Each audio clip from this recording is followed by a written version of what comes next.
6 minutes away. I've just noticed though that this smoke is gone, but I can still smell that aura. I don't know what that is. Is that like pump purity or something, or what's going on there? So I've done. Many years ago, I did try my attempt at stand-up comedy with Yuck Yucks, and I took a sabbatical for a couple of years, and COVID came. But I got to say, it's a little different venue here because I'm used to having this incredibly bright, almost annoying spotlight on me, and instead I've got this kind of creepy, kind of interrogation light above me here. I don't know, is that planned or is that a thing? Yeah. Okay. So you probably noticed. Sorry, I better keep this mic on here. You probably noticed from my name that was spelt or pronounced completely improperly as normal. That's okay. I'm used to. Oh, there's more smoke. Is there a fire? There's a smoke machine over there. Yeah, it's kind of cool.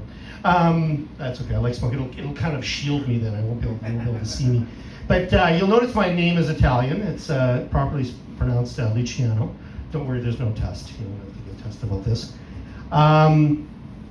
And you know, I've always kind of thought, you know, Italians are kind of fall into this category of a bit of an invisible minority. But I can tell you one thing, there's nothing invisible about this nose. You know, if I turn sideways, it's gonna be like the eclipse, right? You know, it's just not invisible, you know? I gotta say though that it's good being Italian because we've got a couple of good things going for us. Good food, right? We have really good food. Everyone likes Italian food. We've got, they make guns. They make really good guns, actually. Beretta. They make fast and sexy cars, like the Fiat. You laugh, but I tell you, I had an opportunity recently to, I got it as a courtesy car, right? I got this Fiat, and I'm just like, hey, you know, I was born in Italy, believe it or not. I didn't just get that name by accident, right? They were like, guy's in Italy, we gotta give him that name. So I'm driving this car, and I'm thinking back to the day, you know, when you're a teenager, right? And you're just, let's see what this thing's got, right? So I'm at a light, and I'm sitting there. I'm at the light. And I look beside me, and I see someone beside me, the guy beside me there, right? I'm looking, and you get that look, and you're like, yeah. Okay, so this is gonna happen, right? We're gonna be punching it at the light. So I'm sitting there, I'm at the light, and I'm just like, okay, ready, the light, you know, looking. The light changes green. It's like, oh, I got it. That Fiat, that 3-cylinder Fiat's just giving it, right? It's going, right? It's just going like crazy. And I'm going and going, we're neck and neck. And I'm going, and I'm like, and then all of a sudden he gets ahead of me. I'm like, shit. You know, if he wasn't pedaling so fast, I know I would have got him for sure, right? He would have killed me. Would have got him. No? Not good enough? Okay. So I've come to the conclusion, that men will do anything for sex. No? Just about. Really? Okay. Well, I don't know. I've got some stats on this. I'll tell you why. So the old adage has always been, what do women say to a guy when they don't want to have sex with him? We're talking relationship here. We're not talking about a date or whatever. I've got a headache. Right? Isn't that what women say? Is that true? Is that what you use? Yeah. But you just that's an excuse, right? No. You really have a headache? Yeah. Oh, really? I thought it was an excuse the whole time. Okay, so anyways, regardless of that, okay, so I gotta prove the point here right now for anybody that's not been paying attention. But someone came up with a drug accidentally, Viagra, that gives a man pretty much a migraine.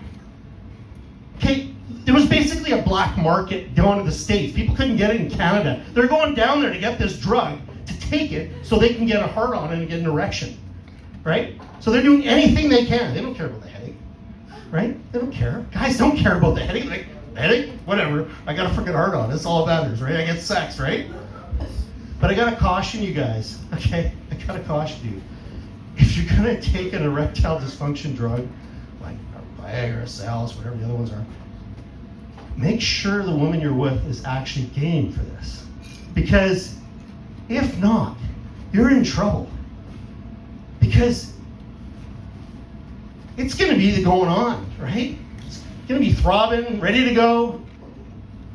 If she's not game, you're going to be walking around bumping into things. You're going to be wearing sweatpants for the rest of the next 5 hours. Like, come on. You know, you got to make sure she's ready. Because if she looks at you and goes, I got a headache, it's like, yeah, so do I. It's freaking killing me. You know? So, I don't know. That's my stats anyway on that one. So I'm going to have to mention a few things about COVID because, right, we've been dealing with this for 2 years. And the one thing that everyone's heard that announcement when they phone somewhere and say, due to COVID, our staff are working remotely from home, and therefore there will be extensive delays. So, I've heard that message, and I'm sure we've all heard it. Usually it's government offices too. You ever notice that? And it occurred to me, and I thought, okay, let me get this straight. So this person wakes up, probably has a shower, whatever. They're making their coffee, right? They're in their pajama bottoms. I don't know, maybe they got a Zoom meeting coming up. So they put on a nice shirt and tie, but they still got pajama bottoms on. They don't have to drive in traffic. They don't have to deal with anything. They turn their computer on, right? They connect to a phone, and they go to work. Now, why is this a delay? Like, seriously, like, why is that causing it? Shouldn't production go up? Like, I don't know. Like, you guys tell me, because I don't get it. Like, what's the deal with that? I'm just 2 years later now, by the way. I would have gave him a bit of a buffer zone for the first 3 months of COVID, because it was a big transition time, nobody knows how to deal with it. But 2 years later, I still hear these messages. Due to COVID, we're experiencing extensive delays with our staff because they're working from home. I'm like, what? Wait a second. You didn't have to drive in traffic. You didn't have to get your coffee. You didn't have to... Why is there a delay? What the hell's happening when they're at work? Anyways, I got nothing on that one.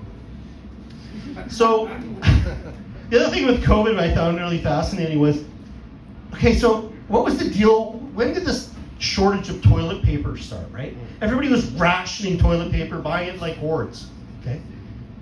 Well, I don't know about you, but did you read anything about COVID giving you the runs?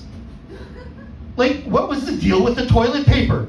I don't know about you guys, but the straight place I went when I heard about this, I went to the liquor store, man. I loaded up on wine and booze, because I figured, worst case scenario, okay?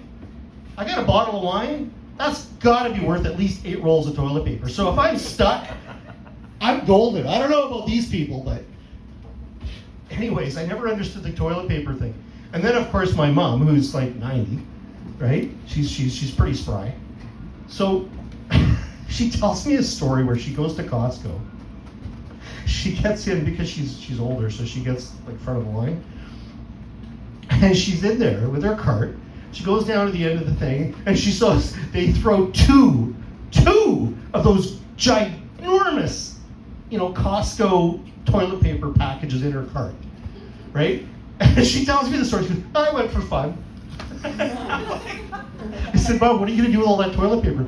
I don't know. It was just exciting for me. I was like, so I'm thinking, well, you know what? I don't have to trade my wine now because my mom's got all the toilet paper to last her for a year.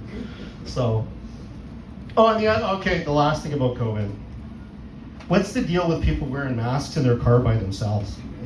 Like they told us at the beginning of this thing, right? The mask protects us from them, right? So they're driving around in their car. There's nobody else in the car, and they got their mask on. So I'm like, what are they doing? Protecting themselves from themselves, or what's happening here? I don't know. I seriously, did anybody ever think about this stuff? Because I think it's hilarious. I mean, we had all the other options of the mask sitting down, under the chin because they don't want to put it in their pocket, and all those variances, right? We all got sick of wearing masks pretty quick. But anyways, I just gotta say, people driving around with masks by themselves in a car, I was just like, there's nobody else in with you. What are you wearing a mask for? Anyways.